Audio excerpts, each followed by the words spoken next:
Burke's on his feet.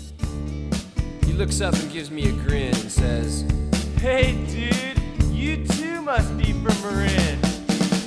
Marin County's A-OK, from Tam to Stinson all the way to MA. Fresh organic veggies in the market every day. Lieutenant Dylan and NWA.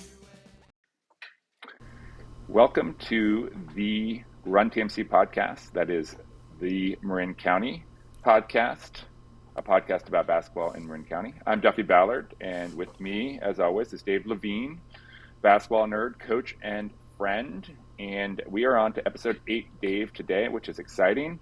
How you feeling? How's your energy? Duff, I'm great. 8 episodes. This has been really fun doing this with you. I'm excited for what lies ahead.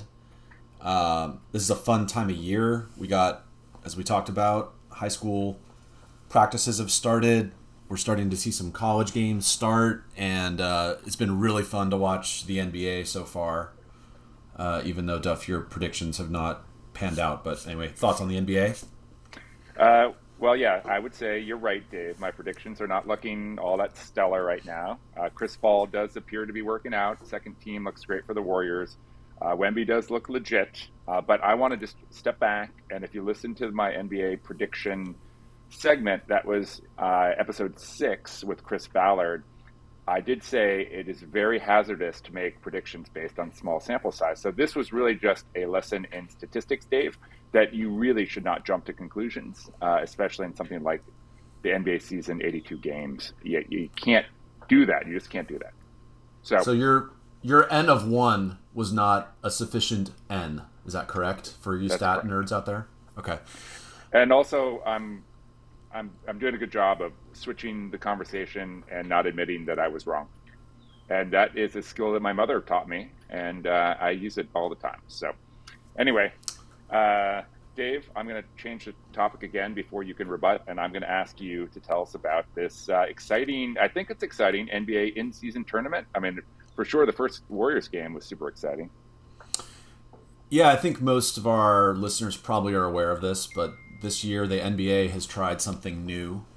They're doing an in-season tournament kind of mixed in with the other games, and I think it's awesome. So basically the NBA has broken up the 30 teams into 6 groups of 5. So they did it by conference. So there are 3 groups in the West, 3 groups in the East, and the teams play each team in their group once over the course of the next month, roughly. It started on Friday, November 3rd, and it culminates December 7th. And so each team plays, the other teams in their group. Each group will have a winner, or the team with the best record, and then there are going to be 2 wildcard teams. So I don't know how they determine those. I should know, but I don't. So roughly we're going to have 8 teams that make it into the finals of this tournament, and those 8 teams will meet in Las Vegas in early December and play games until there's a winner. And every game in this quote-unquote in-season tournament counts towards the regular season record for these teams, except the championship game of the tournament, because those teams are going to be playing an extra game. The Warriors group is a lot of fun, actually. It's the Oklahoma City Thunder, who they just played Friday in a great game. The Timberwolves, the Kings, our nemesis from up I-80 and our playoff opponent last season, and the Spurs, who have Duffy's favorite rookie, Wemby. So I think this is going to be a lot of fun. If you noticed, the courts are painted special with special designs during these in-season tournament games, and I think they're awesome. So I think it's going to be great. Duff, what do you think? I am excited to see Chet Holmgren and Wemby go at each other. Man, those 2 guys, long, legs that are spindly, but they can both move, they can both shoot. It's the game is really, really evolved. Well over 7 feet and handling the ball like that. Anyway, it's going to be fun, and I'm looking forward to this the final 8 when we get there, and hopefully the Warriors are in there. And anyway, yeah. Fun to watch games that matter, early in the season. Yeah, and Duff, the players get a cash bonus for winning. They each get, I think it's like $500,000 a player, which is obviously a lot of money to these NBA players. That's not as much money as it is to you or me, but so there's an incentive for the players to do it, but also it's the competitive fire. I mean, these are competitors, and you could see in the Warrior game Friday against Oklahoma City. I actually rewatched it yesterday. It was a really fun game to watch. The intensity, it was a playoff level intensity in that game, and it was the sixth game of the year, right? But this in-season tournament brings a new level of intensity, which is just awesome. So I think it's going to be a lot of fun. Yeah, you won't see a lot of load management going on in these games, right? Not a coincidence that the Warriors' next game, after that game, they sit Looney right against the Cavs, and that if it was Spurs in-season tournament, they probably wouldn't be doing that. Yep. Also, by the way, just not to get off too long a tangent here, but that Warriors Thunder game ended on a controversial play. Steph made a shot at the buzzer to win it, but then there was a review because Draymond touched the rim, but Josh Giddey from Oklahoma City had touched the net, and it was just like they spent a lot of time looking at this playback, and ultimately the refs concluded that that Giddey touching the net was a goaltend, and so the basket counted and the Warriors won. But I mean, it was really anybody's game. It came down to literally the last millisecond. So yeah, that was the old pull the net, touch the rim rule in section 32.37, Dave, and so it just took them a few minutes to get there, but they made the right call. Whatever. All right. Should we move on? Let's do. On from the National Basketball Association to the TMC, the Marin County. And this week, Dave, this is exciting. We're really ramping up our content. We have 2 episodes this week. This is the second one. And we are diving in and dropping some team previews for teams here in Marin County. And so we did earlier this week, we covered MC. We've covered Terra Linda. We're getting a little behind on the girls' game, but we'll catch up. Don't worry there, Dave. And today we have Tam High. We have Neal Chavez, their first-year coach, great player. You know Neal, right? You've seen him play, right, Dave? Absolutely. Saw him play at College of Marin for our friend Dave Granucci. Neal was an awesome player. Yeah. Also, son of Bucky Chavez. Of course, we have to get our Bucky reference in. And so Neal was kind enough to send us a voice memo, a little snippet preview of his team at TAM this year. And we're doing TAM today in part because our guest is a TAM High grad. So more on him in a little bit. But yeah, we're going to turn it over to Neal here in a second. And we're also going to just put out a call both for correspondents again, but also for coaches out there, girls and boys coaches, especially at the high school level in this county. Get in touch with us, send us a preview, email us, voice memo, whatever works, and we'll get you on the air here sometime early in the season. Sounds great. Let's run Neal's preview. What's up, Coach? This is Neal. I am here to give a TAM boys varsity basketball review. We're a heavy senior squad with 13 seniors returning. We are looking forward to playing a big preseason schedule, only 8 games in the MCAL. We're hoping to play fast, get after it on defense, and get as many guys in as possible. I think pressing and trying to exert a bunch of energy when we're out there will help us get in to our reserves and also keep the game flowing. I'd like to take the first good shot, crash the boards, shoot, pass, rebound, all that good stuff. My approach, pretty simple. Play as hard as you can for as long as you can. Come out, grab some water, cheer on your teammates. Try to share the success of your teammates and not try to put guys against each other. But, just like a pack of wolves out there, we just want to hunt. We just want to hunt the next play and make the other team uncomfortable. Big games. Apparently, we got San Marino's arrival. I didn't know that. I'm new to TAM and any past rivalries that I hadn't previously known about, but things got a little chippy over the summer with a couple of their teams, so apparently there's feelings there. I think the kids are excited to play Redwood because they're near that area, and Redwood's a good team. So those are the two games. Looking forward to playing Branson, of course. And yeah, man, just happy to have the kids get after it. A couple rule changes, with the no double bonus, or rather the no 1-and-1, and every foul on the 5th foul, or maybe it's the 6th foul in the quarter, going to straight to double bonus. I don't know what that'll feel like, but hey, I'm just happy to have the kids out there running around, and that's as far as I'm concerned, my job is to kind of deal with the admin and put the kids in the best position they can to have some fun. So that's what I'm hoping to do. I hope y'all are well. Peace and love.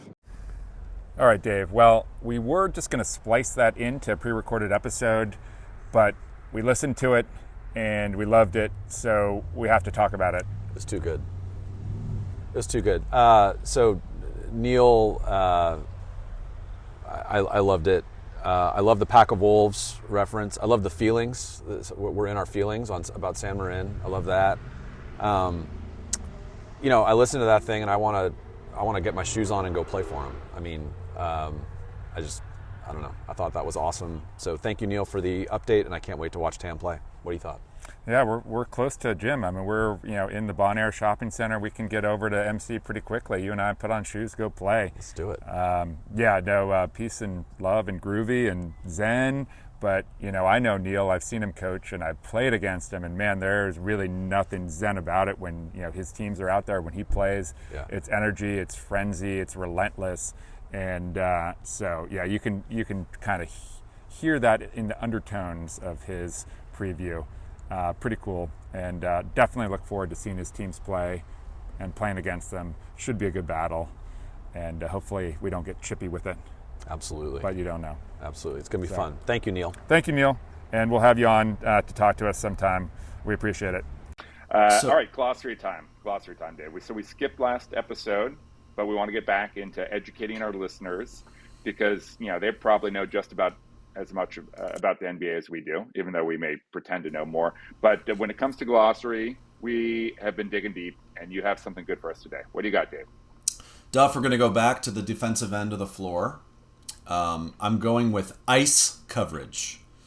So ice coverage is a pick and roll defensive coverage, which essentially emphasizes taking away middle penetration on a pick and roll. So to ice a ball screen, and by the way, you listeners, if you don't know what this is by name, you've seen it in almost every NBA possession. A lot of teams do this. So basically, to ice a ball screen simply means that the on-ball defender positions him or herself to send the ball handler towards the baseline and away from the middle. So if you think about a pick and roll happening on the wing, and the screener comes and is facing the sideline to set a screen to bring his or her teammate toward the middle of the floor, the defender who's guarding the ball just gets on the high side and dramatically forces the ball handler towards the baseline. So very common defense against a pick and roll, mainly because a lot of teams don't like to let offensive teams penetrate to the middle because the middle of the floor gives teams a lot more options. And it can also be forcing onto the sideline, right? And the whole principle of using the sideline or the baseline as another defender. Exactly. And then if you think about kind of playing this out, so the screener's defender, we've talked about in a prior episode, in some cases against a pick and roll, the defense needs to tag the roller, right? In this case, knowing that we're in ice coverage, the player guarding the screener is dropped to help when the ball handler drives baseline. So you really don't need, in this case, if you're doing ice coverage correctly, tagging the roller probably not as important because the defender's going to be in a good spot to cover the roller as the roller moves to the basket. So how do you beat it? How do you beat the ice coverage, Dave? Split it? So that's one way to do it, right? Have a really good ball handler to split it. I mean, another way is, the screener can dive, right, and do a ghost or just a slip screen and go to the basket and keep them honest. And if you don't have weak side rotation there, you could steal some buckets. There are a lot of different videos on YouTube. There's some great analytics out there showing the way that teams try to counter this. So, yeah. And set the screen with some space, right? So if you're setting it too far outside the 3-point line or too close to the baseline, like you're essentially narrowing, your surface area to maneuver away from it. And if you set it up high, close to 3-point line, then that, the ghost action is there. Or, you can dribble a couple dribbles back and then get to the middle over the top of it. We've been working on this with our high schoolers. It's a tendency of kids to set ball screens inside or around the 3-point line. And spacing is so important. So it's sort of counterintuitive, but we're telling them like back way up. I mean, Duff, exactly what you're saying, almost to like the hash mark, the volleyball line, right? Tons of spacing. When you set a pick and roll out there, now you've got so much more real estate to work with to be able to get downhill, and it just gives you more options, right? So spacing is such a valuable commodity on offense, and it makes defenses have to work harder to recover. So I totally agree with you. Right.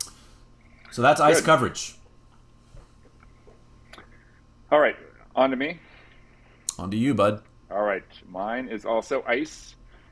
Actually, iced with a D. Iced coffee, Dave. Have you heard about it? Wow. Tell me more.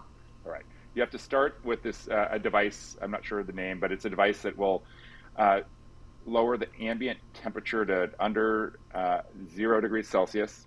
And with this device, then you can create ice cubes. And with iced cubes and coffee and a little bit of delicious creamer that maybe has some vanilla and some cinnamon and condensed milk, you can create iced coffee. And you can make your co-host happy as he drinks a soda of some sort. Is that a yerb? No, I've got my Yeti, not a sponsor. Oh, okay. I love my Yeti. But I have some iced coffee in here. It's not as good as yours and Angela's. Okay, yeah. Good. All right. So that's it. In the interest of time, oh, by the way, Dave, so we do have on our website, theruntmcpodcast.com, Angela Ballard, thank you. We have now a link to our glossary, which has these terms that we've talked about, with the exception of iced coffee, but also a bunch of other ones. Some are pretty basic. I developed this a couple years ago for my San Domenico 7th grade team. Yeah. And anyway, we're just adding to it. If you have suggestions, send them to us, and we'll just build this out over the course of this podcast. It's kind of fun to learn a new language.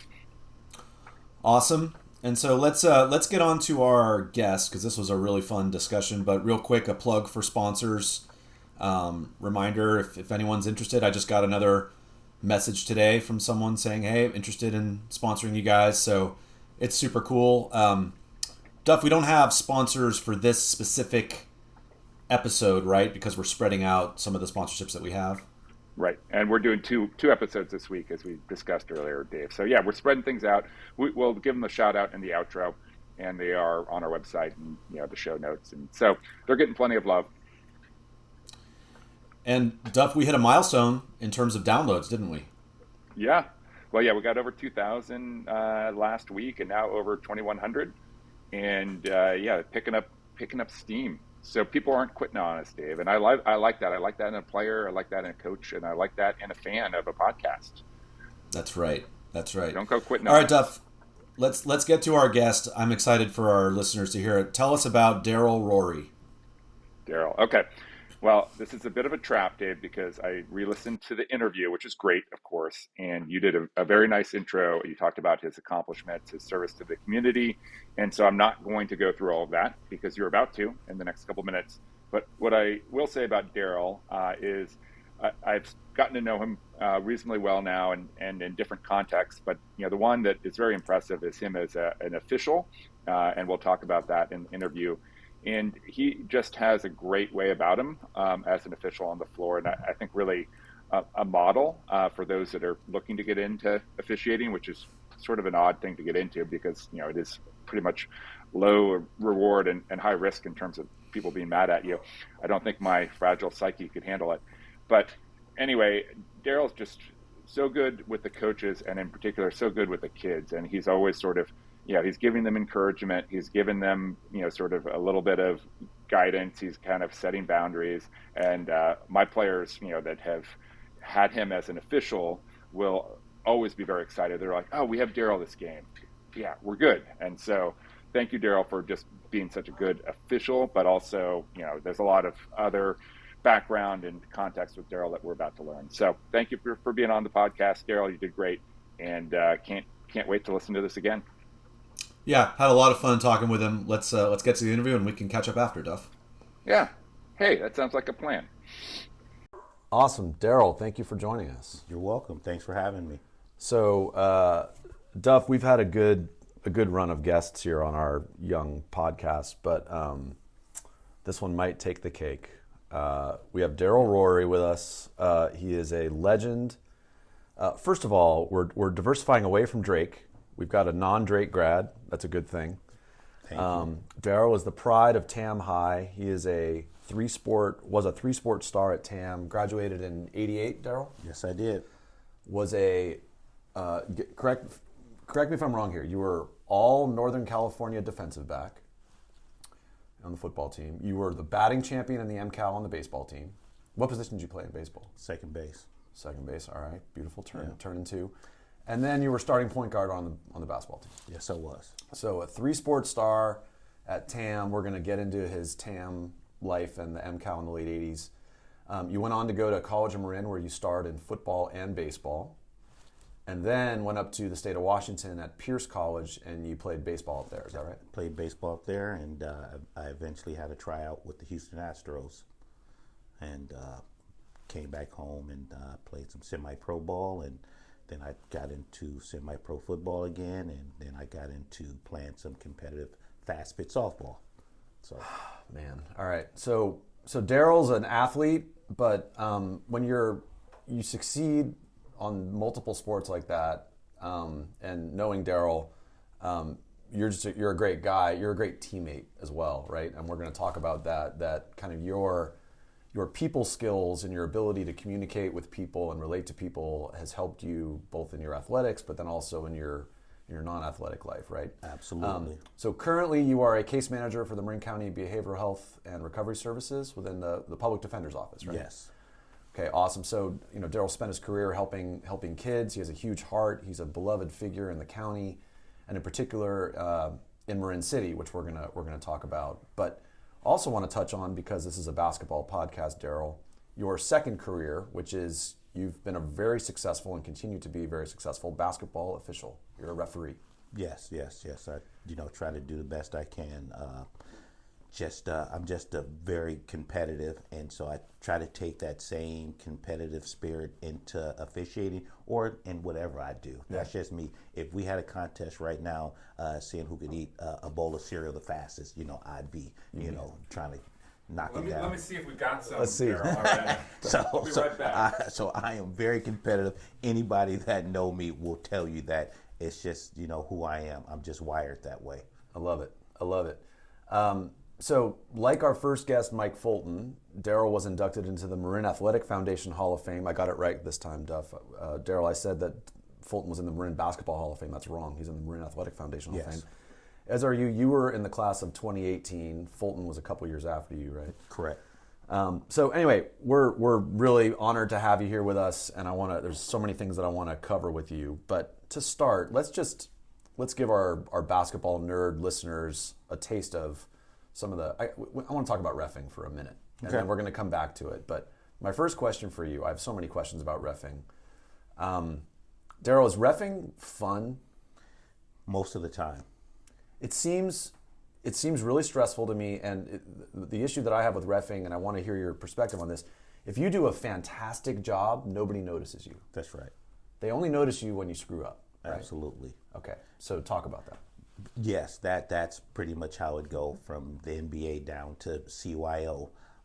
But I think, as we touched on the other day, if you can start to build those relationships and the coaches felt heard, and even a player who comes over and have a question, if you can communicate, it lessens the call that you made. Yeah. And I think they say, okay, and they can live with that, right? It's the referee that puts their hand up and say, that's it, coach, or I'm not talking about the call I made. That's when it starts to get a little tricky. Right. And I've spoke to some of the younger officials about that,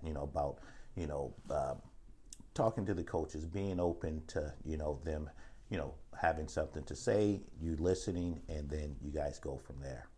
I mean, having a dialogue, I find that as a coach, as a player, the referees who, like you said, and you've reffed some of my games, and with Fulton and I, we talk about it, being able to ask a question, or what did you see there? What happened? There you go. Having a dialogue, that's helpful then. Absolutely. Just put your hand up and say, nope, don't talk to me, coach. Absolutely. And I cringe when I see officials who do that, even when I go to watch games, because I still support the local high schools. I enjoy, watching the kids who go from CYO to, like his son, who kind of go through the levels. I enjoy watching them, like Darrion Trammell. So. Yeah. So when I'm not reffing, I'm watching, right? I'm seeing what even on the NBA level, and of course, when I'm doing high school games, and it just like a great comedian said, good comedians borrow, great comedians steal. That's right. So I try to beg, borrow, and steal. So to make my game better, I listened when I first got into reffing. Yeah. I took in the information that the other officials, were willing to, to share with me. And unfortunately, some officials who, particularly the new ones, they don't like sometimes to be told, hey, you did this or did that. They're not receptive sometimes. But again, sometimes it's all about the delivery and the person who's, giving them the information. Yeah. And again, I think, one of my biggest assets is dealing with people. I do it every day, personally and professionally. So speaking of dealing with people, and this one wasn't in the questions we gave you, but I'm just curious, like, so when you're in a crew of refs, right, you're in, it's three of you, it's three of you, and if you're with someone who you maybe feel like is missing stuff, at what point, like, there's certain parts of the floor that's your call versus their call, right? Primary. So how do you manage that?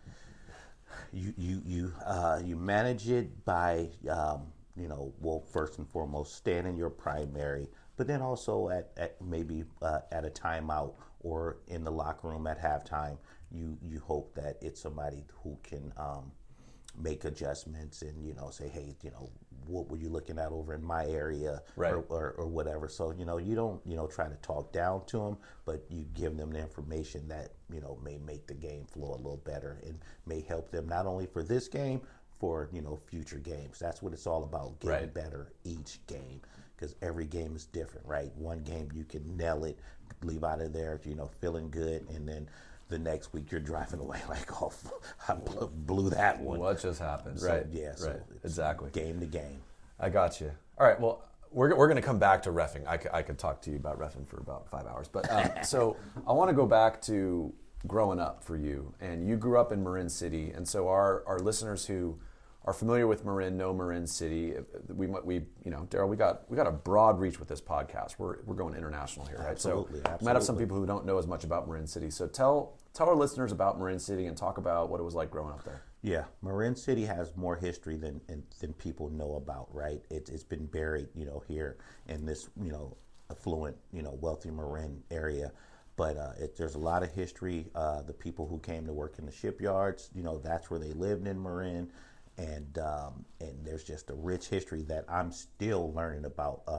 A lady who I've worked with, Felicia Gaston, has had an exhibit, put up. She's, done a book on the rich history of Marin City. And we've had some great athletes to come out of Marin City. Absolutely. And people sleep on that as well. But no, it's a rich history. I'm proud of being from Marin City. Just like anywhere else, there's the good, the bad, and the ugly. Sure. But to this day, I try to be the example for the people that come from Marin City, that, we can, do whatever we want to do. We can't blame where you come from, and anything like that. A lot of my close friends, former teammates, and people that I've met over the years, they know where I come from. I've never shied away from that. Anybody who know me know that I'm the pride of Marin City, and I do the best I can to represent. And my mom, still lives there. I have a brother that lives there, and Duff has met my mom. She's now 94. Wow. And she's back home, and she's slowing down a little bit, but she's still there. And my family, again, we all were raised there. A lot of great people have come out of Marin City, but unfortunately, being here in Marin, when things have happened, it seems to get blown up a little more than if it happened in Tiburon, Sure. or in other areas of Marin City. You being a local, you kind of know the dynamics of how things work. But I'm proud to be from Marin City. I will continue to represent Marin City. I will do whatever I can to help anybody that's from that area or Marin County in general. But it was great, playing ball. Yeah. We went to different neighborhoods to play against the guys from that neighborhood, and we just grew up riding bikes, going to play ball. We didn't need coaches or our parents telling us, hey, go play football, go do that. We enjoyed playing ball, and that's what we did, and it was a great place to grow up. Well, talk about, you mentioned coaches. Talk about, so you were an amazing athlete in high school, right? 3-sport star. So when you started playing sports when you were growing up, when you were young, you mentioned that, you go play with your friends, go to the playground and just play. Did you have organized sports? Did you start playing, team sports like basketball as a kid, or how'd that work? Absolutely. I started playing, I guess, probably Little League first at 6 in the minor leagues, and then we had the boys, well, now it's the Boys and Girls Club, but we had the Boys Club where we played basketball, and then I got into Pop Warner football at maybe 8 or 9. But I had some good coaches, Michael Evans, who's going into the Marin County Hall of Fame this year. I had Tim Grayson. We had Lenny Lyons. We had the Knutson family, Steve Knutson and Connie Knutson, who the Sausalito Little League baseball field is named after. And, these guys were more than just coaches. They were mentors. They cared. They checked in on us. I mean, they're, if a kid didn't have a glove, they would buy him one, because not everybody had both parents, a lot of single families. So it was important, and it still makes an impression on some of the guys' lives to this day. When me and my buddies get together, we talk about those times when some of the coaches we had and what an impact it had on our lives. So it's pretty cool. So that's why I try to be the way I am. Absolutely. And so that those kids can come back and say, hey, D, thanks for caring and everything you did. Like when I coached Little League baseball, I told them, it's going to be about, a lot about baseball, but it's going to be checking in, how you doing in school, and all those other things that surround, the sport that they're playing. It's a true role model kind of, and you mentioned this to me before we were recording that, in some cases you had kids that had single parent upbringings, and so a coach had a really important role in that kid's life. Absolutely. Yep. It impacts a kid more than we know at the time. Right. It's not until we get a little older and we, either have kids or start to get into coaching and stuff that, what it takes to really be, coach. Because back then, coaches, they came from whatever job they did straight out to the ball field, Sure. Helping us. Now, a lot of coaches are a part of the school. So they're around the campus. So they still kind of have that interaction with the students. But, back when we were playing, a coach came from their job. They already had their own kids, their families, and they came to, to help us. And now me and my friends are like, wow, they really cared because they already had their own stuff going on. It's awesome. So, you go to Tam. What was the MCAL like in the late 80s? So you graduated in 88. Let's talk basketball first. So who were your biggest rivals? Who were the toughest guys you faced? Who did you just think, man, that guy's, I don't want to face that guy? Right. Well, I thought about it, and each team had a couple good, some good players, whether it was Drake with Paul Trevor, who's now a coach, or Reed Nottingham and Ned Friedman and those guys. If it was San Rafael with Billy Archer and Drew Miller and Bobby Aldridge and those guys, up at Novato we had Darren Amon, who was the all-time leading scorer. He could shoot it. I think Joey might have passed him. I'm not sure, but Darren could fill it up. There was San Marin with Gray Gort, I think his name is. You had, and then Novato also had Frank Robinson, who eventually played pro football as a defensive back, and they had Anthony Brown.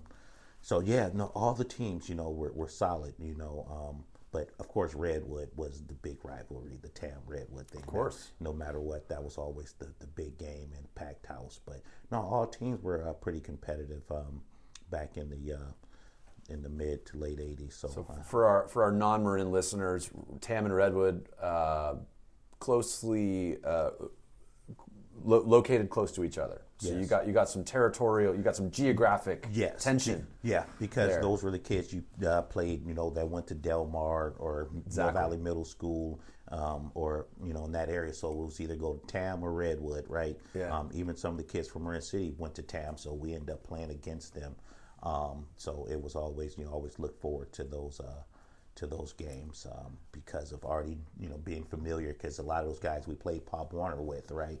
You played Babe Ruth together or against them. So once we got to high school, then, we went our separate ways, but then we always, were cool and always had fun playing against each other. So you mentioned the name Michael Evans. He's a legendary coach in Marin. He was at Tam for a long time. You mentioned he's being inducted into the Hall of Fame this year. Yes, he is.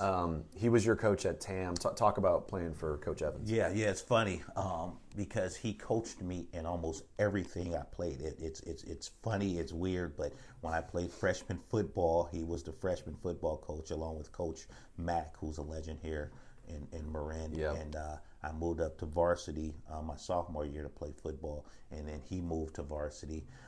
He also was the freshman boys basketball coach, and I played freshman. I moved up to JV my sophomore year. He went to JV, and then when I finally went to varsity in basketball, he was the varsity. He's just following you, dude. Yeah, so I'm just wondering if I had went out and played water polo or for the golf team, would he have followed me out there?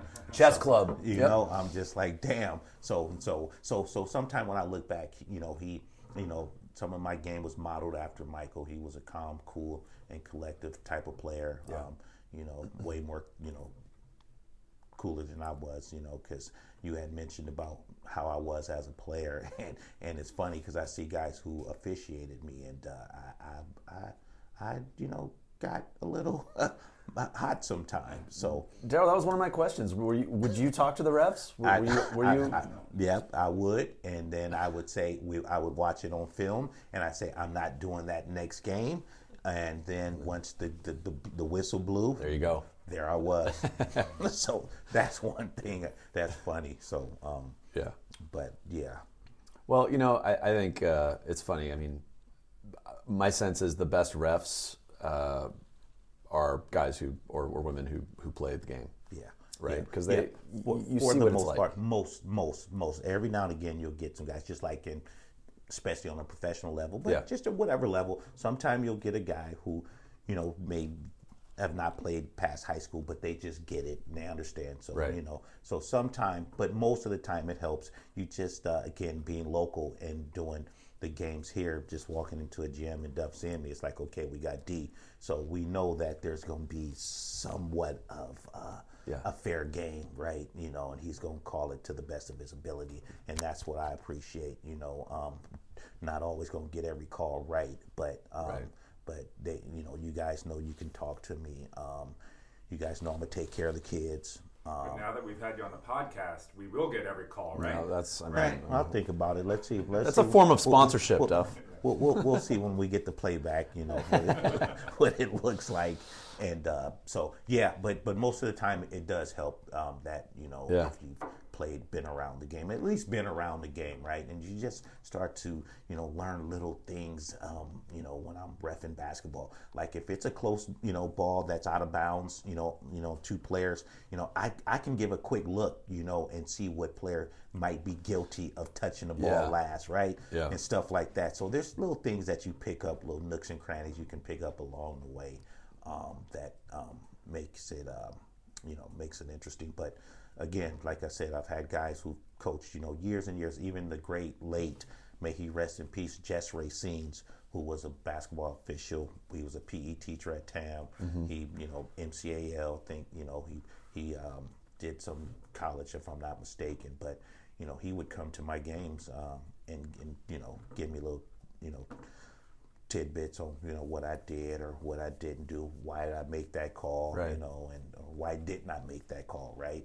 And then the great late Larry Moyer, who I miss, dearly. He just passed away earlier this year. So I dedicated last season to him. He always gave me advice. He told me, basketball is a contact sport. It's not a collision sport. Right. Right. And so he would, always give me, little, advice on, what I should do or what I can do better and what not to do. Right. That's great. Hey, before we move on from your TAM experience, I'd be remiss if I didn't mention that you were close friends with Tupac, and you mentioned me. Obviously that's been in the news recently, but tell that story. What was it like being? Did you know at that time when you guys were young that he was going to be a star? Is that what he wanted, or just talk about that? He was hungry. He knew it. We didn't at the time. We saw that he had some skills and stuff like that. I mean, we would leave the house sometime and he would have this notepad with him and we'd be like, yo, man, please leave that here. I mean, it was funny. It was like Snoopy with his blanket, right? Right. He just carried it around everywhere. That's why there's still music that was coming out, years after he had passed away, because he had, he wrote for the love of writing. You know what I mean? It's not like some of these rappers who it takes them 3 years to come up, with another album. And he was spitting stuff out. If you think about his career, it wasn't that long, right? Right. I mean, he got going, the early 91, 92 with Digital Underground, and then by 96 he was dead. But there was 4 or 5 albums. It's unbelievable. It's crazy, and so much more that never even got put out. So he knew it. A lot of what he talked about is stuff that he saw early in his life, and so his mom and what she had been through, and then he lands here in Marin.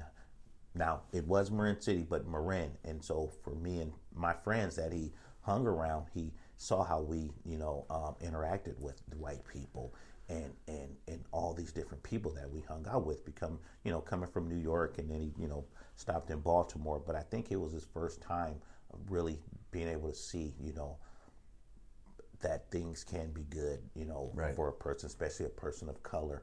And so as time went on, I think some of that, angered him, and like, why do some people get to live like this, and why do others live like that? So, but no, he was. Was he an athlete? He really wasn't an athlete. When we'd be down at the basketball court and stuff like that, he may shoot one bucket, and we like, nah. No, okay. Stick to your notebook. stick to your notebook. But cool dude. We had some fun times. It's amazing. Yeah. When I see stuff, with him, and people ask me, I could be in South Carolina, and my cousins will tell their friends that I was cool with Tupac. They'd come over, they'd sit down and say, or they'd be like this, okay, go. Just talk. Yeah, yes, just talk about it. And then everybody be like, is he still alive? Is he in Cuba? I'm like, no, he's gone. Me and my friends were actually in Las Vegas when he was killed. We were actually on our way to the club to meet up with him when the incident happened. And they just arrested a guy last week. Again, we don't know. It's too early to tell. This guy has put himself at the scene of the crime, but I'm gonna, wait and see what happens. Sure. Hopefully justice will be served one way or another. But Tupac was a great guy. He is, he's a legend. He's loved worldwide, and just, happy to call him a friend. Thanks for telling us that story. And it is amazing when you think about the body of work, the amount of creativity that guy had and the talent, and his career was 5 years. Yes, 4 or 5 years. I think when he passed away, he was worth $200,000, and now he's worth. I think his estate is worth. It's a 20+ million or whatever it is. I get asked to be a part of books. Actually, what's his name? He writes sports books. Can't think of his name right now, but. Because I am friends with the family, we have to be careful in what we get involved in. Sure. Because some of the stuff is not the estate that's doing it, right? Just like there was just the Dear Mama saga that was out a couple months ago. I had a couple little parts in there, but that was his estate. So I stay away from people who are just trying to cash in on just putting stuff out about Tupac. Okay. Well, thanks for sharing. So let's go back to your life as a ref, Darrell. So what are your favorite parts of reffing? Favorite parts are seeing a kid develop, right? That you and as an official, you giving them information that can be helpful. A lot of kids and gals are handsy, and I'll warn them. So like if you guys are coaching, you'll hear me say out the key, right? Yep. Hands off. So then when I do blow the whistle, you'll say to your player before I can. He warned you. He told you, get your hands off, right? Yeah. Get out the key, right? Move your feet. So stuff like that. It really makes me feel good, especially at the lower level. That's where I can really, help out a little more. At the high school level, some coaches are okay with, me saying, something. Then there's other coaches, that, who will just be like, I got it, and this Don't talk to my team. Exactly. Yeah. Stuff like that. That doesn't happen too often with me, but I've seen it happen with other partners, where a coach will say, knock it off. But but just seeing players grow, or even on the officiating side, somebody that I'm working with who may be new, and I've kind of helped them develop, right? So not only just for the players, and even a new coach that I may, be just like, a situation where if it's a coach that I know, say Duff, they're up 40 points, because of our relationship, I can go by and say, call the press off. Yeah, right? come on, Duff. You know what I mean? It's like, get, stuff like that. Not doing it. Nope. Have you met Duffy before? Come on. So there's stuff like that where, I'm just like, all right, but no, I love it. It's another avenue for me to be involved with sports. Yep. Coaching, it takes up a lot of time, as you guys know. So this is my way. I just got San Domenico coach just asked me to coach over there. I've been asked over the years to get back into coaching, but because of my day job and just being busy, helping out with my mom and stuff like that, officiating still allows me to be a part of the game, but I don't have to be there to coach, practice, going to games wherever they may be, and all that. It's time consuming. That's again why I appreciate when we look back at the coaches we had growing up, how much we appreciate them, spending time with us. And the parents, right? You have to deal with the parents in the game itself, but you don't have to deal with the parents over the course of a season and playing time and positions and all the things that can become very time consuming to discuss. Absolutely. Again, me being a local, a lot of the parents know me, but, and sometimes you'll get a parent who, get to yapping, and we're, taught to not have elephant ears. So I'll do a quick look up like that, you know what I mean? And that's kind of like knock it off. That's my kind of knock it off look. Really? Yeah, exactly. That's exactly what it, like, really? You didn't just see your son, slap him on the arm? Yeah. And so, that's kind of... So I feel like this is like therapy for me, talking to Darrell about reffing. So I'm going to paint a hypothetical for you, Darrell. Curious how we deal with this. So you have one official's under the basket, one official's trailing, right, at the around the half court. Mm-hmm. And let's say the official who's under the basket is calling the game really tight. Right. And the trail is letting things go. Right. And then the other end of the floor, the trail now is under the basket. Right. And they're flipped. So you've got one person calling it really tight on one end and one person who's letting things go on the other end. How do you recommend me as a coach, how do I handle that eloquently and with class, but it's an issue, right? That's a great question. You hope that the officials will come together and figure that out. That's a great question, because what we want to do is mirror each other. Be consistent. Be consistent, mirror each other. If I'm letting that look, if these, whatever it is, maybe a slight carry, right. If I'm letting it go down there, either get it early, or if I'm letting it go, then, let's kind of the way we don't call it with, a minute to go in the fourth quarter, right? If that's what we're doing. So you want to mirror each other again. In-game, adjustments, are sometime needed, or when you get to the locker room, we talk about it. Now, in big games, like when we get to the playoffs or just big rivalry games during the season, you want to have a partner that you come out in, in your pregame and you talk about things like that. You want to know what guy from a previous game who's a knucklehead. You want to know, especially like it's in game, but it's also like when we get to NCS, we don't want the best players to have 2 fouls early, right? Marginal contact, you know what I mean? Right. Some of that stuff, you want to be careful of that type of stuff. Like Larry Murray said, basketball is a contact sport. So you want to have somebody that you can always have dialogue with, like we had talked about a few minutes ago, and you can say, hey, we need to watch out. The fouls are 9-2. You know what I mean? So let's take a look at that. And just stuff like that. So you just want to have open conversation and be aware. See, people think that basketball, it is about making the foul calls and this and that, but it's also about in-game adjustments, but all the other things that go into the game, about, watching the fouls and making sure that the table is run correctly, and, they're not stopping it when they're not supposed to stop. Right. So as I've moved along, it's more, a lot of stuff that go into it, because we're responsible for the shot clock. We're responsible for all that stuff. So when I'm doing a game, when I go over like Duff, if he's working the table, we're a team.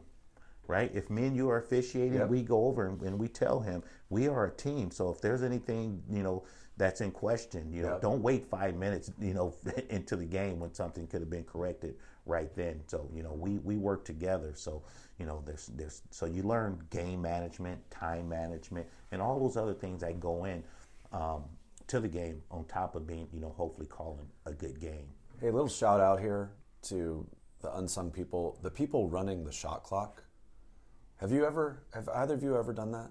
I haven't. It might be the most stressful thing that I've ever done. Like being an air traffic controller would be stressful. I think running the shot clock, you have to be on it. And shout out to Skylar Chavez, who runs the shot clock for San Domenico games. Mm-hmm. I sat with him to do a JV boys. I ran the shot clock, and I lost a lot of hair that day. Yeah. It's very stressful. Well, because you have to know, do you reset it for a timeout? Exactly. Do you reset it for a foul call? And all that, And it's constant, right? Shot goes up, rebound, I got to reset it again. Like, you got to be on. Well, that was an air ball. You don't reset and all that type Particularly of if it's a close game late. I mean, that really matters. So that person only runs the shot clock? Nothing else? They're not doing like the... Well, if you're Skylar Chavez, who's a total stud, he does both things. Exactly. He could tell that my intellect was not up to his level, so he gave me my little lane of just do the shot clock and don't screw that up. Funny. Anyway, so question for you on talk us through some like big games, big calls that you've made, any kind of war stories that you have from your reffing of like whether it's first of all, what's the have you done, you mentioned NCS games, have you done like high championship games, NCS, NorCal, whatever? Yeah, I've done championship games here for the MCAL. Marin Catholic. I've done some NCS last year. I did Northern California after NCS. Bishop O'Dowd. That was pretty cool. Did you do the Branson Redwood game last year? I did the first one. They played twice. Yeah. The second game, I think Branson won the second game. Yeah. I was there. I actually was there watching. Yeah, that was pretty intense. So is that fun when you got a big crowd and it's loud? It is.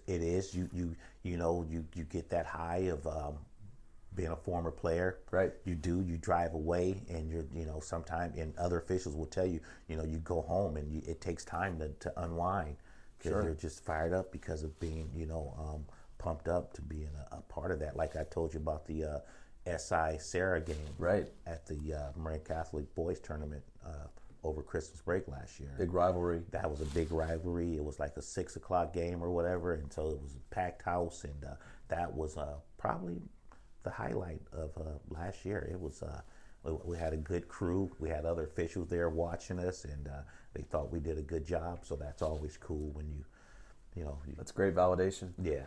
I got another question for you. Another shout out to all the lowly assistant coaches like me and Duff out there. So there was a game last year where we were playing and the ref blew a call, and I mentioned something, and Fulton looked at me and said, "Trust me, the ref does not want to hear from you." Now, I think that was me personally, but also just in general, kind of assistant coaches should not be talking to the refs. Is that true? For the most part, if it's an assistant who, again, it's not how what you say is how you say it, right? Yeah. So if it's an assistant who's being kind of a jerk, then I don't want to hear from you. Right. But if it's an assistant who may have just a question, Darrell, I was very nice when I would talk to the refs. Well, then that's neither here nor there. But if it's an assistant who may have something to say, and know him, and right. but you don't want to get too many people, especially if it's a close game, if it's chippy, and then you got both coaches going at it, right? To talk to you, then that can be. What about Darrell? What about coming up? I've done this only a few times, but coming up like at halftime and just having a little conversation. Last year, CYO, we played against a very good player, but pretty good at drawing the foul by a little bit. I would call it flopping. Right. It was dramatic, and so I went up to the refs. Maybe at halftime before the game, I'd say, how do you want us to play that? Because we know he's going to do it. Right. What how should I tell our players to handle that? Right. Yeah, I get that as well. And is that helpful, or is that more like it's helpful, and hopefully he'll give you the feedback. Because I know coaches will. This is one where the hands down. Yeah. So it's helpful. To talk to us, and so we can say, hey, well, he needs to do this, or not drop his hands. When the guy is going up for the basket. So it's definitely helpful. If I were a coach, I would do it. What can I do, right? What should I tell my players at halftime to make the adjustments? Again, we adjust, you guys adjust, and that's what it's all about, making the proper adjustments. Fulton's really good at and again, he's been coaching for 40, 50 years, but he's really good at managing the refs. And I mean, Darrell, you tell me, but the way that he approaches it is instead of saying, "Oh, you missed that one," or whatever, it's just he'll walk up during a free throw or something and say, "All right, what did you see there? Help me out. Help my kids out. Right. What did you see?" And he frames it in a question. He's sneaky. He's sneaky. He's slick, and he knows what he's doing. It's crafty. He's crafty. It's in the blood, So Right. he's learned and developed a way to say things, and then he'll move on right away. That's right. He'll say what he need to say, and then he'll go on and Get it off his chest. He'll get it off his chest, and then he'll go back to coaching immediately, right? Right. So that he doesn't have to engage. He's okay. You might have missed it. So that's how he does it. He'll say what he needs to say, be done with it, and he won't come back and be like, well, this or that later on. He'll say it, right. Just kind of put that bug in your ear, about whatever you might have missed, and then he'll. So I appreciate that. Who have been the toughest coaches for you to, or who are the coaches who get on you the most in MCAL, in your experience? Well, one of them is indirectly can be tough on the refs, and that's Jay from Redwood. Yep. He can Great be coach, tough. Jay DeMaestri. Yep, DeMaestri. He's a Tam guy. Yep. T High. So every now and again he'll chirp at me, but I've seen him, just get on other guys, but he's mellowed out some, right, as he's gotten older, and but Jay's one of them. Does it work? It's 50-50. It's 50-50. Some refs will say, okay, you want to, talk. You want like to talk? That? Yeah, I'm going every little ticky-tack thing right. your team does. So it can't hurt a team. But see, as a ref, you really shouldn't take that stuff personal, because the coach is, on you like that, and then, punish the players. But, let's just keep it real. I'm sure it happens. Yeah. Sometimes, but no. But back to the question, I'm just trying to think. Just some of How was Jonas? Was Jonas tough on you? Not really. Jonas, Brett, before he retired. See, these guys, you played for them. Yeah. Or who'd you play? I played for Jonas. Yeah, you played for Jonas. Yeah. But I knew him when I was a player. I'm just trying to think now with. Everybody's good, man. Well, what's the Sanderfeld coach? Sometimes he can be a little tough. I can't think of his name right now, but he can be tough sometime. And then I've been lucky for the most part. And you ref the girls' side as well, right? Yes. So Tony Butler, sometimes he can, he'll say a few words, but he's cool too. So How about Ashley Saya? She get on you? She actually last year she did for a call. Ashley did, and she apologized because she kind of thought about it, and I was like, Ashley, we're good. Yeah. And then Mike, even her dad, Mike, there was a call last year in a game, and he said, I think he even texted me later on. It was like, D, or I saw him the next game. It was just one of those one-offs, right? It's not like they're not like that all the time. And again, I get it. If I was a coach and I knew somebody, that I was friendly with off the court, if it, happens, it happens. But I know that that's not, Well, it's interesting also coming from Mike Saya, right? Because he was a Division high-level D1 ref. Absolutely. We played ball together in the 40 and over. Yeah. Me, him, and Doug Donnellan. Yep. So we had a pretty damn good team. I'm sure. We would. Those guys can play. They could play. You know what, Darrell? Great segue into another topic we want to talk about, which is your adult league years. So Duffy talks about when you would light up these adult leagues, but that you were always talking in those games, and not some of it you were a little good-natured smack talk, but mostly just kind of good-natured banter. Yes. Yeah. So, and you're a people person, as if the listeners can't tell. I mean, Darrell's an awesome guy. He's very personable. He's charismatic. Talk about how that. We'll talk about your adult league playing days, how you like that, and then just how your kind of your people person nature, how that informs your basketball game. Yeah. It's a skill that everybody doesn't have. Right. Some people either can talk great smack, you can't put the ball in the hoop, or can put the ball in the hoop and can't talk smack. So I unfortunately have a long time to develop that skill set, and we used to go at it. But I just, again, man, I don't even set out to do it. It was just a part of my game, and like I said, I would still play hard though. You know what I mean? I wasn't some slacker who would talk smack and then let these guys blow by me. I would Well, you would compliment. I recall you would compliment when someone on the other team made a nice move, and that's something I would say to my younger players. Coaching, it's like it's okay. It's not weak to tell someone that they did something. That's right. He's right. Weak at all. That's right. He's right about that. I would say, good shot. I mean, damn. You know what I mean? Then I would try to go back down and get it back. Kick you your know ass, what I mean? Right. Yeah. So no, it was fun, man. Like I said, I just stopped playing a couple years ago. I miss it. Yeah. It was fun. I loved. That was how I got my workout in. A good sweat and just a competitive nature. Of playing against the guys, a lot of who I knew from the past. So I miss it, and it's funny because I don't get to talk a lot of smack anymore. So, you better not as a ref. Yeah. No. Well, I mean, for you young listeners out there, if you think that your playing days are over after high school, if you don't play in college, I mean, here's three guys sitting here now, all in our late 40s, early 50s, who played basketball our entire lives, and it's something that's brought us joy and kept us in shape and brought us a sense of community. So it's just a great game. It really is. Okay, I want to go back to Marin City because there's a cool story. You mentioned his name, Darrion Trammell. Marin City kid, phenomenal player, played for San Diego State in the NCAA title game last year. Just a really awesome story. Grew up in Marin City, went to St. Ignatius, no offers out of high school, right? Went to Golden State Prep, kind of a sister school to Prolific Prep up in Napa. Got a D1 opportunity at Seattle University, did great there.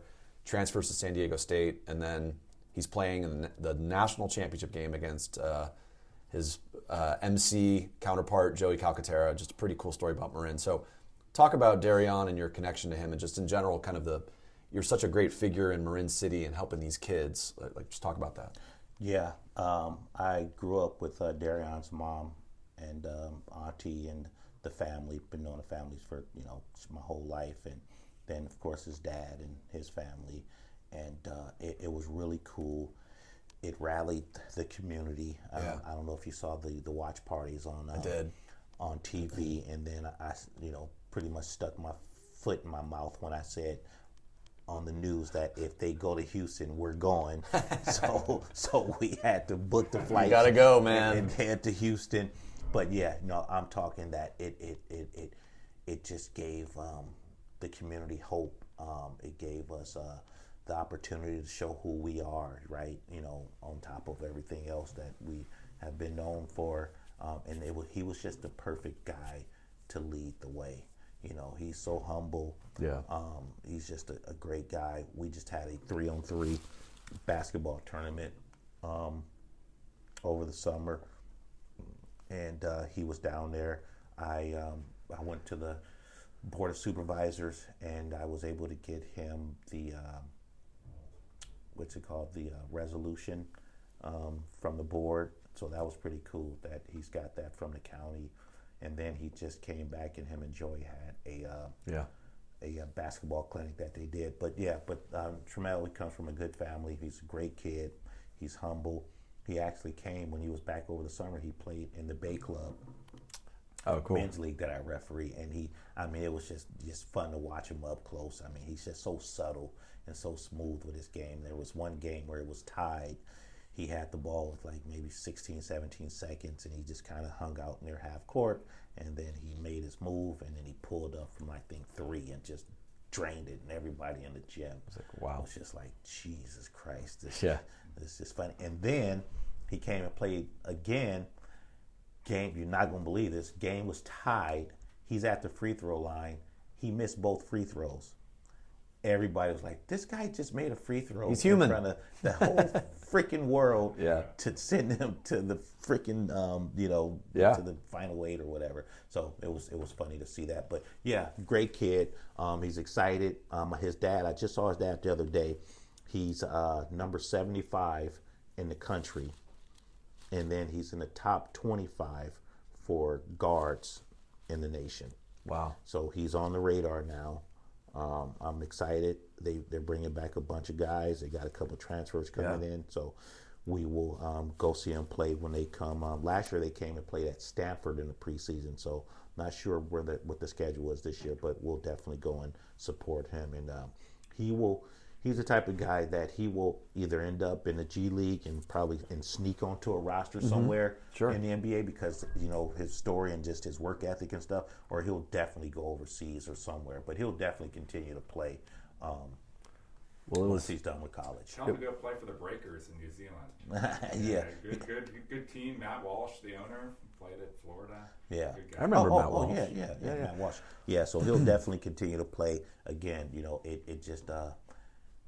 The community was very, very proud. Well, I'm buddies with Kenny Woodard, 24/8, great guy, and Kenny works out with Darrion, and I was coaching an NBABA practice in the spring, and we had practice at TL at Terreland in the new gym, and we showed up, and Kenny was just finishing up a workout with Darrion, and there were some kids who were watching, and they were just. It might as well have been LeBron, right? They were, and he was so nice to them. He's giving them, dapping them up, giving them fist bumps, and just. Yep. Really humble, nice guy who's worked so hard and continues to work hard. And it's an awesome story. It is an awesome story. So proud of him. Very cool. Yeah. So before we go, you've been so generous with your time, Darrell. It's awesome to talk to you about all this stuff. I do want to talk about one more Marin City icon, Jerry McIntosh, and to our listeners who don't know, Jerry Mack was a beloved figure in Marin City, went to Tam. You can tell the story about how he went to Tam with him, but he passed away in his 30s. He was playing in a basketball game. He had a heart attack. Just a tragic story, but he had a huge impact on Marin City and on kids, and was just a gentle giant, as you say, right? So talk about Jerry Mack. Yeah, man, that guy was just the best.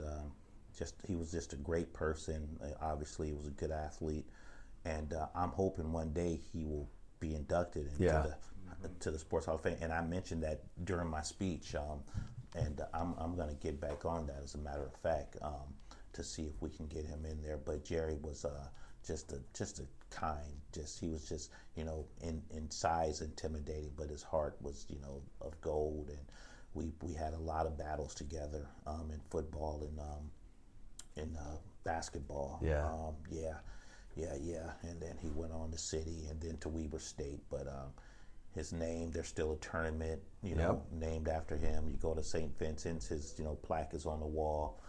Thank to Rick Lewis for doing that, keeping his name alive. And I will say this, and I've said it for the last 30 plus years since we were in high school together, that I think he could have had a career playing tight end.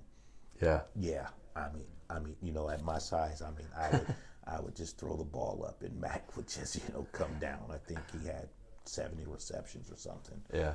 But yeah, I do believe he had soft hands, and yeah, it was a sad day. I mean, the funeral. I mean, there was just, standing room only, because Mac touched a lot of lives. He started, some of those programs, for the youth and stuff like that, and so some of my friends, picked it up and kept it going for a long time, and they still, Mac is still remembered, and we miss him, and what a great soul. Yep, thank you. What a great soul. All right, Duff, we've hit crunch time. So, Darrell, we used to call this the lightning round, but I have a tendency to just drone on and on with my questions, so we didn't think lightning round was a good name for it, so it's crunch time. So just some last questions off the top of your head, quick answers, or they can be long answers. Quick, smart, brevity. Quick, smart, no, that's no fun. I was going to film this, Dave, but... No, forget it. Okay, toughest player you've ever played against, Marin or overall? Basketball. Shoot, that's a. You can't say Duffy. Please don't say Duffy. No, Duff was tough. Duff could fill it out, man. Duff could shoot it. Yes, he could. It was always a tough game when we played against those guys. Ooh, there's a dog in here, Duff.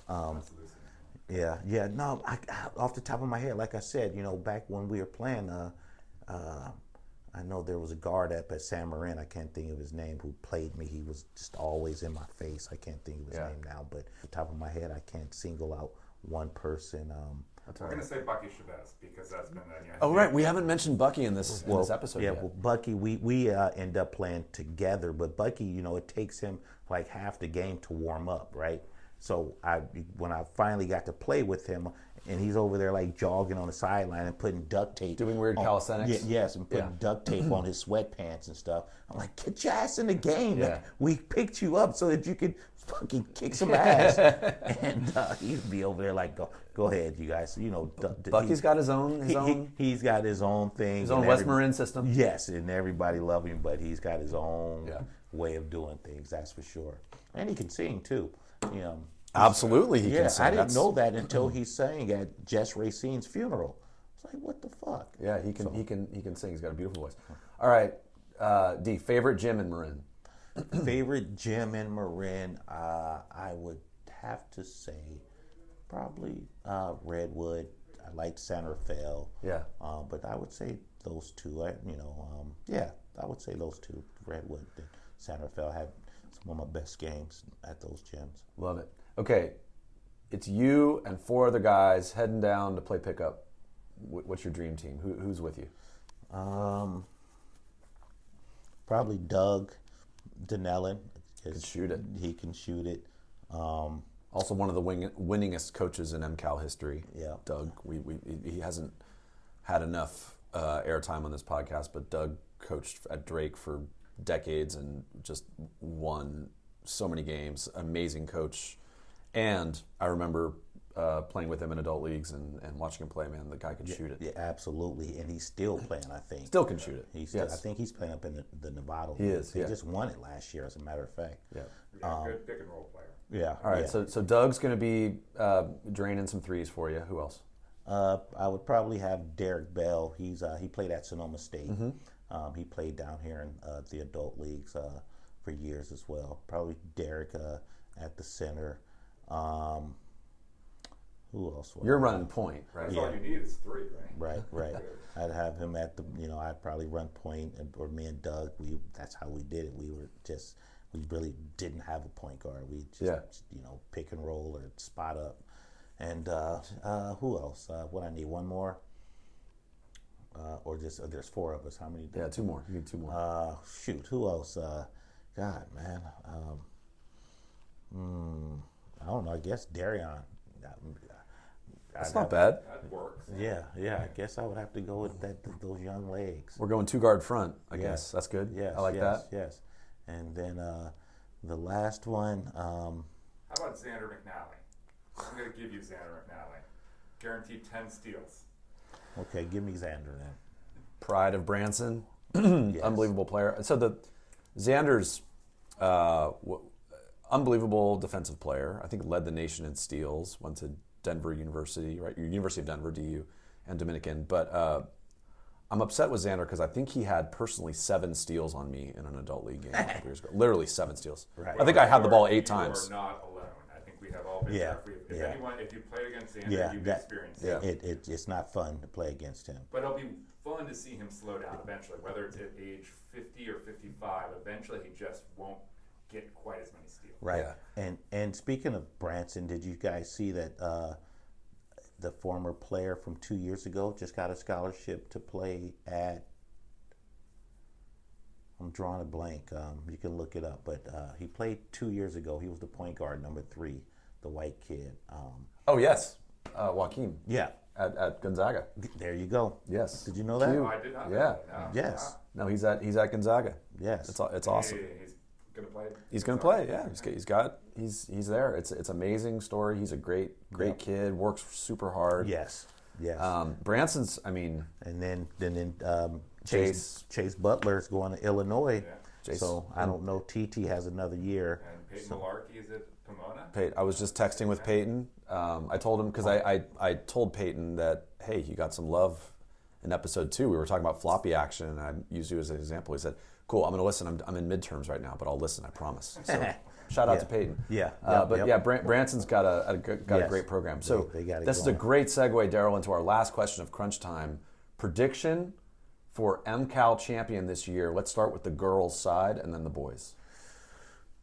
On the girls' side, it will probably be Redwood's going to be pretty tough. Yep. MC, they're always solid. San Marin is young.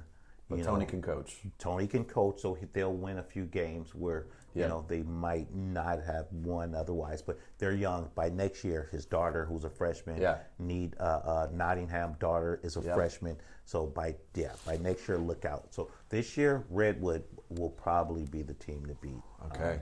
MC will always, they're always going to be solid. They still have a couple girls coming back, and I don't know what Tam and Carolinda and San Rafael. They unfortunately rebuilding. Yeah.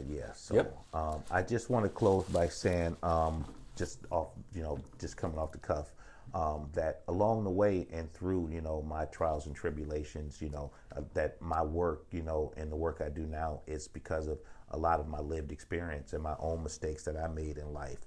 Right. And I didn't tell you guys this the other day, but one of the things that helped me to grow up and see that I needed to get my shit together was I became a single dad.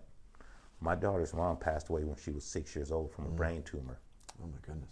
So that she's now 26, and I like to think I've done a pretty good job of helping her become the young lady that she is. But I just wanted to put that out there that it's, this has been a great segment, but it hasn't always been peaches and cream.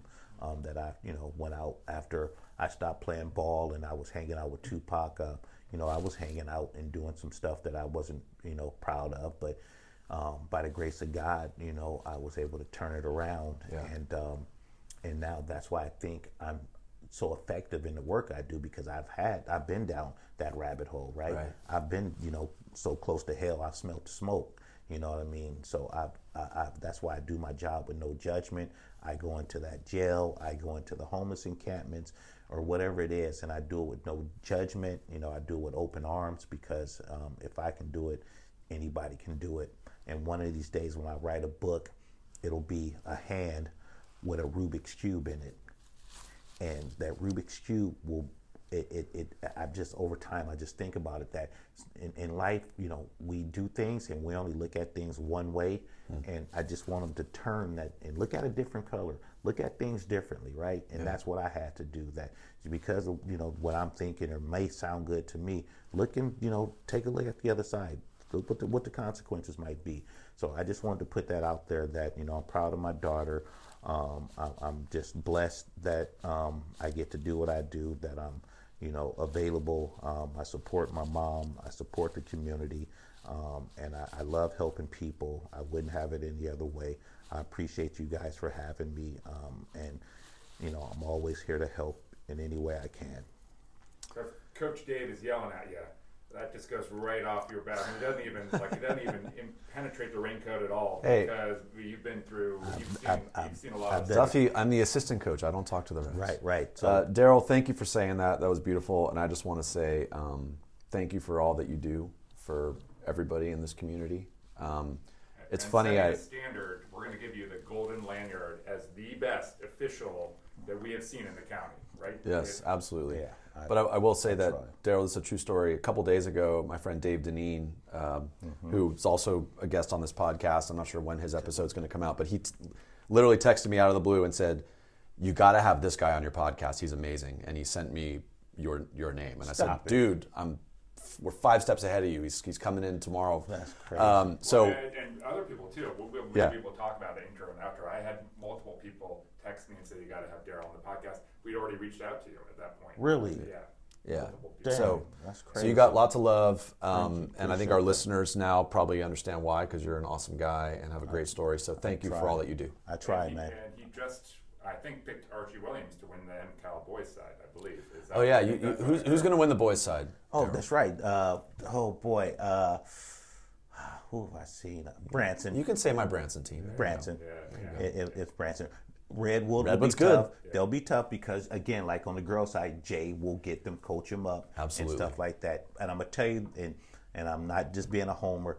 If if they can get out their way, these guys are loaded. They got front line 6'6", 6'5". They're big. They are big. If the point guards can, you know, stop looking in the mirror and, you know, and look at me, and I've talked to them about it, you know, because I've always supported the program, but also I want to support, you know, me and Neal, we've already been texting. So Neal Chavez, Bucky's son, great guy, is the coach at Tam. Yes. So if they listen to him and just put team first, Tam has a chance, but we'll see. All right. Thank you, Darrell. Appreciate it, bud. Thank you, guys. Awesome. Well, fun interview. Great job, Dave, as always, asking the questions. And let me ask you a question. What did you think? Thanks, Duff. Yeah, I thought it was great. I love talking to Darrell. Really liked his perspective on reffing. And I like how he talked about helping kids improve, and that one of the things that he likes about reffing is seeing that improvement. And I've seen it when he refs games. He's almost like a coach on the floor for these kids. And it's really refreshing. I also like that he takes a constructive approach to dealing with coaches. And when coaches get on him, he's not one of those refs who's just going to put up his hand and say, "Don't talk to me, coach." He's going to engage and have a dialogue because he wants it to be a collaborative experience. So I like the way he approaches reffing. It's the way he approaches life. He's just a people person, and you can tell. And so whenever we have Darrell for a game, I'm excited. I'm not going to say he always gets every call that I want him to make, but he does a great job and he keeps it fun. What do you think? Yeah, I think totally. And, you know, just for the parents out there listening, try not to focus on the officials too much. I know it's easy to do, and you feel wounded if, you know, there's a bad call or you feel like your team's not getting the call, but, you know, they're doing the best they can, and no officials going out there to purposefully screw one team or the other. And same for players. And, you know, it's really hard as a player to get past a bad call, even, as adult players. It happens to me, it happens to my teammates in the adult league, but, the sooner you can get past it, the better. And then for players and coaches, just finding a way to, have that dialogue with an official. And some official may not want to talk to you on the floor. They may only want to talk to you sort of, after the game. So you'll have to feel that out. But none of them are going to completely ignore you if you approach them in a respectful manner. And they're a big part of the game, and you don't necessarily want to set one of them against you, even if they wouldn't purposely make a call against you because you're being a jerk. They might do so implicitly, because as we know, implicit bias is real, Dave. Absolutely, yeah. So well said. I also was happy to to talk about Marin City.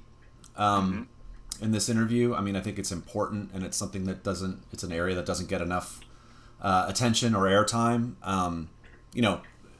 Darrell's a great ambassador for Marin City. It's a wonderful community. A lot of people don't know this, that, really it was started around World War II as the Sausalito shipyards were being used to build ships for the war.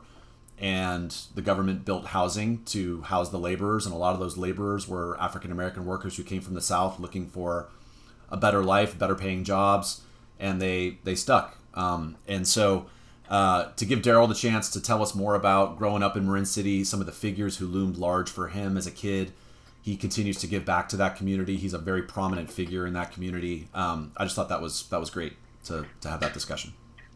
Yeah, absolutely. And yeah, it's a history of Marin County that doesn't get taught to a big chunk of the county. So to have that perspective here on the podcast, I think was very helpful. And I learned a few facts about the area that I had no idea, even though I grew up in Mill Valley. So I think more awareness about the history, whether it's of Marin City or anywhere else, but our history here locally is a very important perspective for everyone to have.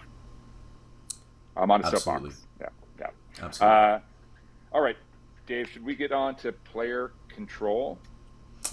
Yeah, I have one, Duff, and it's related to the Darrell interview. One thing that I realized right after we finished our interview that I failed to mention that I'm very upset about is we didn't talk about Quentin Wiggins.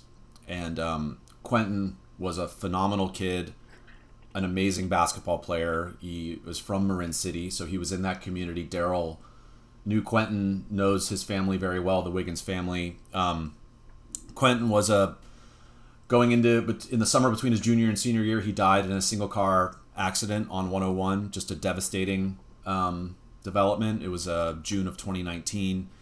I was at his memorial service in Mill Valley, as were a lot of people. The church was overflowing with people. There was just such an outpouring of love and support for the family, for the community, because it was just such a tragic event. And I'm sorry that I didn't bring that up with Darrell. I spoke to him about it after our interview, and he said absolutely bring it up and talk about it. But we have a lot of love for the Wiggins family. There have been a lot of great developments in the wake of Quentin's passing, starting a foundation for scholarships. The Branson community rallied around the family. The whole Marin community rallied around the family, and we miss Quentin, and I just wanted to acknowledge that. So sorry I didn't bring that up with Darrell. Yeah, I didn't know Quentin or the family at all, but it was such a tragic story. I happened to be living overseas at the time it happened, Dave, but I could actually feel the pain of the community.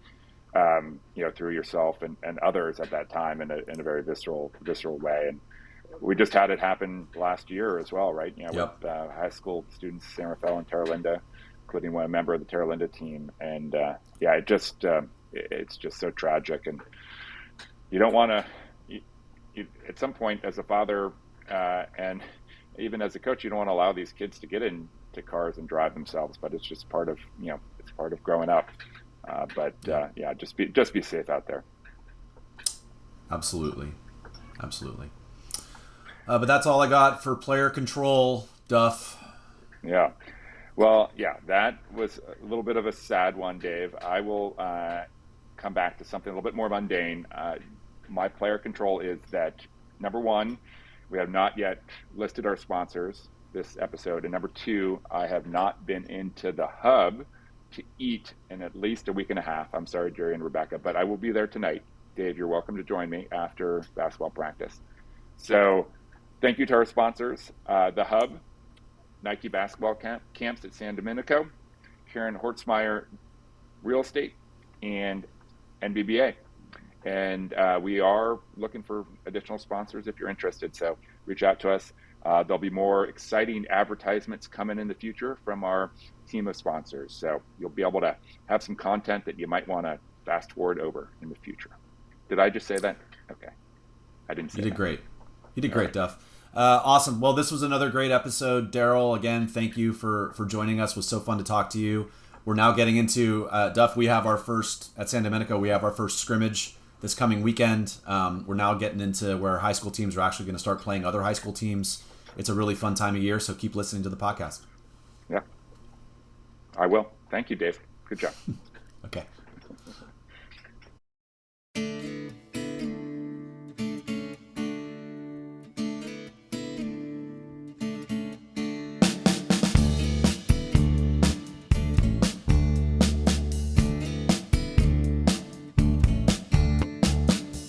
This guy walks into a little saloon and sits down. He draws the eyes of all the locals of this small town. He looks damn normal to me. Bandana on his head, Birks on his feet. He looks up and gives me a grin and says, Hey, dude.